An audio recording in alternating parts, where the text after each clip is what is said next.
പ്രിയപ്പെട്ടവരെ, നമ്മുടെ പ്രാർത്ഥനയ്ക്ക് പെട്ടെന്ന് ഉത്തരം കിട്ടുന്നത് രണ്ട് കാര്യങ്ങൾ നമ്മൾ ചെയ്യുമ്പോഴാണ്. ഒന്ന്, ദൈവം എൻ്റെ ജീവിതത്തിൽ ഇടപെട്ടിരിക്കുന്ന സംഭവങ്ങളെ ഓർത്ത് ദൈവത്തിന് നന്ദി പറയുന്ന നിമിഷങ്ങളിൽ.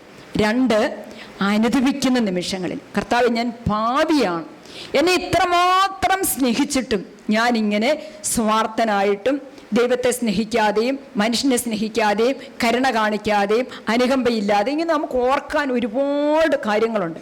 അങ്ങനെ നമ്മൾ അനുദപിക്കേണ്ട മേഖലകളെ ഓർത്ത് അനുദപിച്ച് പ്രാർത്ഥിക്കുമ്പോഴാണ് നമുക്ക് വലിയ കൃപയിലേക്ക് വീണ്ടും വരാനായിട്ട് സാധിക്കുന്നത്.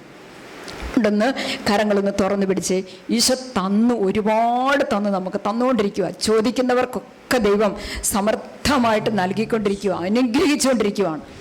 അപ്പോൾ ഒരുപാട് അനുഗ്രഹങ്ങളാണ് കർത്താവ് ഇന്നത്തെ ദിവസം നിങ്ങൾക്ക് വേണ്ടി തരാൻ പോകുന്നത്. കണ്ണുകളടച്ച് അടുത്തിരിക്കുന്നവർക്ക് കേൾക്കാവുന്നവർ ഉള്ളിൽ അനുതാപവും, ദൈവം എന്നെ ഇത്രമാത്രം അനുഗ്രഹിക്കുന്നല്ലോ, അതിന് നന്ദി.